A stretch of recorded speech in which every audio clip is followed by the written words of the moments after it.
So we talked previously about talking about amplifiers and the fact that there's different dynamics if I look at a simple OTA follower type structure. And we often talk about this as a follower integrator because for low frequencies it's a follower, and for high frequencies it actually does integration. And we can see this from its linear behavior.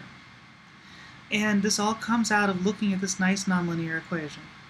And of course at some small region it's nice and small, and so if I want something linear, I can do that. Now the question I might ask is, how do I know when something is sufficiently linear? And how small is small? And how well do I analyze this question from at least the dynamics perspective? So imagine I have, again, effectively a picture that I've used before of a step response over time. And it had a nice long, large 1 volt response. And then I did a different response with a very wide linear range amplifier that I could then look at this for maybe a larger response. Or I was looking at this for, say, the same amplifier but a much smaller amplitude. A lot of different questions I can ask.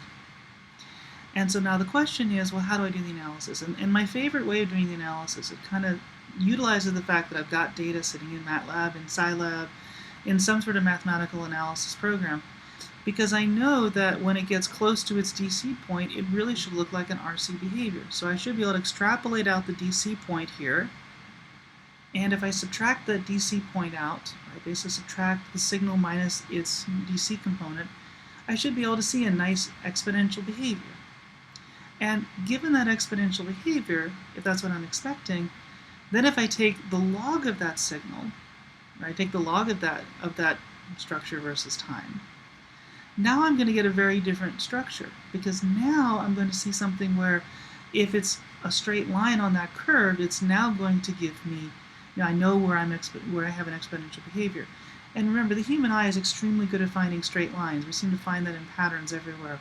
So it's really a good way of kind of visually understanding what it looks like. So if I take a look at this particular structure, and I say, what happens here? Well, this is actually taking the derivative of, actually in this case was actually 1 minus that. You can also do derivatives too, which sometimes is also quite useful.